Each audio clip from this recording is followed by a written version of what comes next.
बहुत ही शानदार 150 पॉइंट की रिकवरी इंट्राडे लो से आप देख रहे हैं। एकदम जुड़ते हैं रचना जी से। रचना जी, कोई बढ़िया निफ्टी हैवी वेट में एक लॉन्ग कॉल दीजिए। ये स्टॉक्स आपको चहकते हुए दिख रहे हैं और क्लोजिंग हरे निशान में होती हुई दिख सकती है। जी बिल्कुल, जो एक्सपेक्टेड था कि रिलायंस जो है 2070 क्रॉस करना चाहिए और that should help the overall market. तो 2070 उसने अभी भी फ्यूचर्स पे टच करा है एंड चांसेस है कि ये मूव इसमें कंटिन्यू हो सकता है। साथ में बहुत सारे और बड़े बड़े नाम भी है, तो यूनिलीवर वगैरह भी जो बहुत ही ज्यादा स्ट्रेंथ दिखा रहे हैं। सो जो फ्राइडे को 2-3 दिन के लिए तो हमने सोचा था कि ये लो बन चुका, तब तक तो शांति रहेगी फ्रॉम अ फॉल, एंड वही हो रहा है। वो लो हमारा प्रोटेक्टेड है, वेल प्रोटेक्टेड है। और फिनेंशियल्स भी जैसे अगर प्रीवियस लो से सपोर्ट लेना शुरू कर दिए हैं, तो वो जो एक वीकर साइड थी मार्केट की, वो भी अब साथ में जुड़ रही है। और उसी हिसाब से हमने जो पहला कॉल भी फिनेंशियल में लिया था, और अब रिलायंस पे नजर दोबारा रखनी चाहिए। 2070 अगर वो क्रॉस करेगा तो आगे ये स्टॉक फर्दर मार्केट को ओवरऑल सपोर्ट प्रोवाइड कर सकता है। एंड 2040 के एसएल के साथ इसमें 2100 के लिए पोजीशन बनाई जा सकती है। 2100 निकल जाए तो 2120। जी हाँ, 2 बजे की स्ट्रैटेजी लेके आइए और स्क्रीन पर रखिए 14700 की कॉल। 14700 की कॉल का प्रीमियम था उस वक्त 130 रुपए। वो प्रीमियम आपकी स्क्रीन पर इस वक्त ट्रेड कर रहा है 166। याद रखिएगा, निफ्टी सिर्फ 15 पॉइंट ऊपर है, लेकिन अगर आप टेक्निकल्स को समझते हैं ना, तो ये आज की पैटर्न इतनी बेहतरीन पैटर्न है कि पूछिए मत। आप खुले, आप बैकफुट पे आए, आपने 50 डे मार्क पे रेस्ट लिया, अब फिर डे हाई पे क्लोज हो रहे हैं।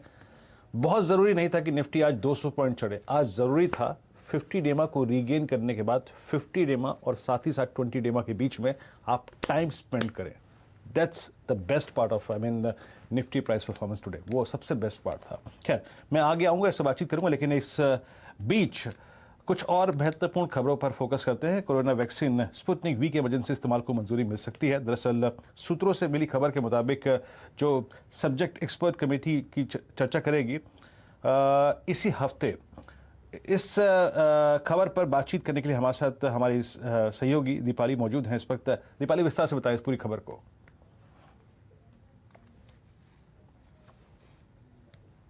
दीपाली,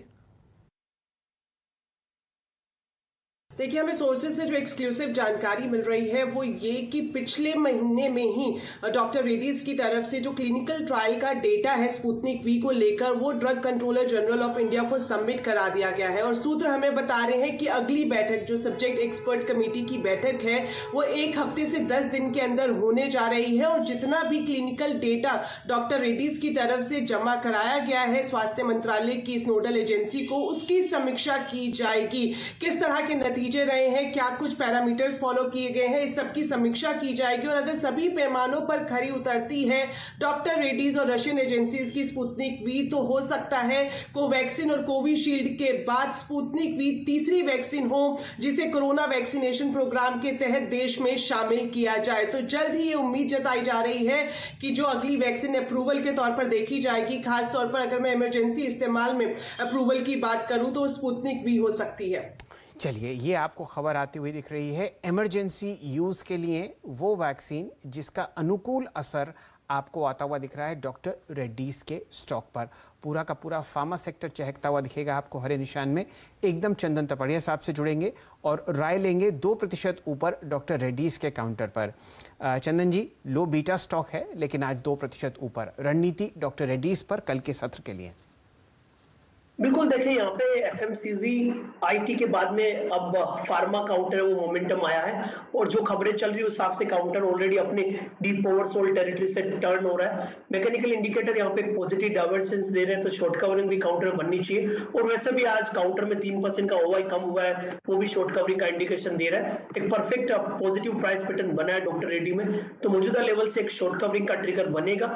इमीडिएट बेसिस पे आप देखें 4280 का स्टॉप लॉस होगा। काउंटर में लगभग 4550 तक ऊपर के लेवल को बाउंस देने की क्षमता बन रही है। चलिए, फिलहाल ये डॉक्टर रेड्डीज पर आपको खबर आती हुई दिख रही है और स्टॉक कॉल लॉन्ग साइड पर देते हुए दिख रहे हैं चंदन तपड़िया साहब। 3:15 हो चुके हैं और बिल्कुल सही समय है BTST और STBT की प्रक्रिया शुरू करने का। रचना जी से जुड़ते हैं सबसे पहले उनका कॉल लेंगे। रचना जी, कहाँ रुझान कल के सत्र के लिए?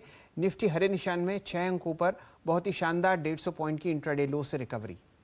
यस, मेरा जो नजर है वो डीएलएफ के फ्यूचर्स पे है और डीएलएफ के फ्यूचर्स में कंटिन्यूएशन के लिए स्पेस सारे ही टाइम फ्रेम के चार्ट्स पे नजर आ रही है और 292.4 पे है फ्यूचर्स, तो हम उसमें अगर 285.5 के आसपास एसएल लगा सके और एक बार ये 293 ये क्रॉस कर लेगा तो फिर इसकी स्पीड थोड़ी बढ़ सकती है, मोमेंटम थोड़ा इंक्रीज हो सकता है।